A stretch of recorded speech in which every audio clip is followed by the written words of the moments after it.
बेटा बाथरूम में बहुत से कपड़े पड़े हैं, आज धुल जाते तो कल तक सूख जाएंगे। रामा जी ने मनुहार करते हुए अपनी बेटी प्राची से कहा। माँ मैं तो बहुत थक गई हूँ, आज मुझसे कपड़ों की मशीन नहीं लगने वाली, कल देखूंगी। कहते हुए प्राची कमरे की ओर चल पड़ी। कमरे में लेटी हुई सुमन माँ बेटी की बातें सुन रही थी। 4 दिन पहले ही उसने एक प्यारे से बेटे को जन्म दिया था। अब बहू जापे में थी तो घर के काम और जच्चा बच्चा की देखभाल सब कुछ रमा जी से अकेले करना बहुत मुश्किल था। इसीलिए उन्होंने अपनी शादीशुदा बेटी प्राची को बुला लिया था।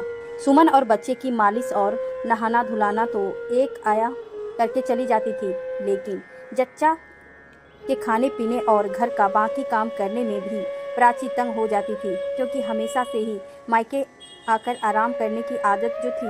इसीलिए इस बार मायके में उसका मन नहीं लग रहा था। रामा जी भी कुछ बीमार सी रहती थी, तो वो भी बहुत मुश्किल से ही कुछ हाथ बटा पाती थी।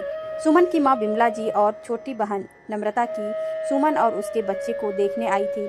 सुमन की छोटी बहन नम्रता बहुत ही चंचल और हंसमुख थी। आते ही भाग भाग कर सब कामों में हाथ बटाने लगी। शाम को जब उसकी माँ और बहन वापस जाने लगी तो रामा जी बोली, नम्रता बेटा तुम तो बहुत फुर्तीली हो, मुद्रा भी देखो तुम्हारे पास कैसे खेल रहा है। सास की बात सुनकर सुमन ने कुछ सोचते हुए अपनी माँ से कहा, माँ यदि आप ठीक समझो तो कुछ दिनों के लिए नम्रता को यहाँ छोड़ दो, दीदी और माँ जी की थोड़ी मदद हो जाएगी। सुमन की माँ ने नम्रता की ओर देखा तो वो भी चहकते हुए बोली, माँ प्लीज़ थोड़े दिन मुझे यहाँ रहने दो ना, मुझे भी बेबी के साथ खेलना है। वैसे भी मेरे एग्ज़ाम हो चुके हैं, अभी तो कॉलेज भी स्टार्ट नहीं हुए हैं। नम्रता का मन देखकर बिमला जी ने हामी भर दी। नम्रता अपनी आदत के अनुसार भाग भाग कर जो काम होता कर देती, फिर अपने भांजे और दीदी के पास बैठ जाती।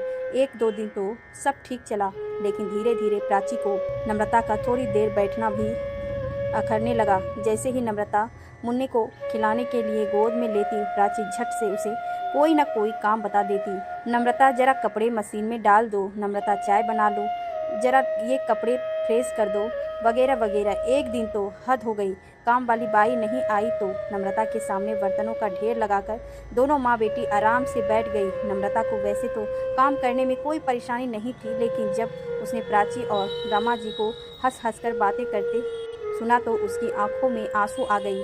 प्राची रमा जी से कह रही थी, माँ भाभी की बहन को अगर पहले बुला लेते तो काम वाली लगाने की ज़रूरत ही नहीं पड़ती। मुझसे तो ये बर्तन और साफ़ सफाई बिल्कुल नहीं होती, लेकिन इन लोगों को तो ये सब करने की आदत है। नम्रता ने जब ये सब सुना तो उसे बहुत बुरा लगा। वो तो बहन के घर को अपना समझकर सारे काम कर रही थी, लेकिन बहन की ननद ने तो उसे नौकरानी ही समझ लिया था। सुमन भले ही आराम कर रही थी, लेकिन उसे भी अपनी छोटी बहन के साथ किया व्यवहार पसंद नहीं आ रहा था। लगभग 15 दिन बीत चुके थे नम्रता को आए।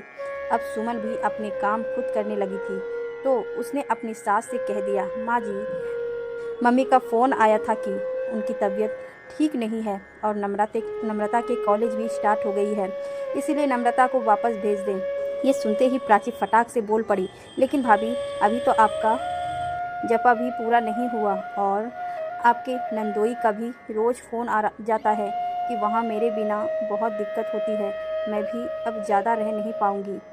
प्राची की बात सुनकर सुमन बोली, कोई बात नहीं दीदी, आप चली जाइए, वैसे भी अब मैं ठीक हूँ और अपना काम कर सकती हूँ। बाकी कुछ दिनों के लिए एक खाना बनाने वाली रख लेंगे, क्योंकि माँ जी अपनी सास की ओर देखते हुए सुमन ने कहा। रामा जी कुछ बोल ना सकी और हामी में सर हिला दिया। एक दिन रामा जी चहकते हुए बोली, सुमन बहू खुशखबरी है, मैं नानी बनने वाली हूँ और प्राची का फ़ोन आया था। सुमन भी ये खबर सुनकर बहुत खुश हुई। देखते ही देखते समय बीत गया और प्राची की डिलीवरी की डेट भी आ गई। प्राची की अपनी सास और ननद से कुछ खास नहीं बनती थी, इसीलिए इस समय वो अकेली पड़ गई थी। एक दिन उसने फ़ोन पर अपनी माँ रामा जी से कहा, माँ यहाँ तो संभालने वाला कोई नहीं है और आपके दामाद कह रहे हैं कि डिलीवरी यहीं करवाऊँगा, जैसे चाहे फुल टाइम मेड रख लेंगे, लेकिन माँ फिर भी कोई अपने घर का हो तो अच्छा रहेगा। प्राची की बात सुनकर रामा जी बोली, बेटा आने को तो मैं आ जाऊंगी, लेकिन तुझे तो पता ही है मुझसे कुछ होता नहीं है। माँ आप भाभी की बहन नम्रता से बोल दो ना, कि कुछ दिनों के लिए मेरे घर आ जाए बेटा, लेकिन मैं सुमन से बोल कर देखती हूँ। जब रामा जी ने सुमन से कहा तो सुमन को समझ नहीं आ रहा था कि वो क्या जवाब दे। इतनी देर में प्राची का फिर फ़ोन आ गया। माँ, अपने भाभी से बात किया क्या? वैसे मैं मुफ्त में उससे काम नहीं करवाऊंगी, मेड को जितना देंगे उससे कुछ ज़्यादा ही नम्रता को दे दूंगी। ये सुनकर सुमन को बहुत गुस्सा आया।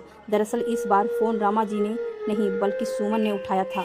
सुमन बोली, दीदी मैं तो सोच रही थी कि आपको किसी अपने की ज़रूरत है, लेकिन आपने तो मेरी बहन को नौकरानी समझ लिया। माफ़ करना दीदी, नम्रता वहाँ नहीं आ सकती, लेकिन हाँ आप चाहे तो यहाँ आ सकती हैं, क्योंकि मैं आपकी भाभी हूँ, इसीलिए आपके प्रति मेरी जिम्मेदारी बनती है। मेरी बहन की नहीं, मेरे जापे पे में वो मेरी बहन बनकर यहाँ आई थी, लेकिन आप लोगों ने उसे आया समझ लिया था, तो फिर आपके यहाँ तो पता नहीं उसके साथ कैसा व्यवहार होगा।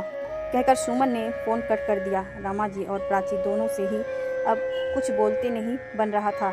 दोनों ही अपनी बात पर शर्मिंदा थी।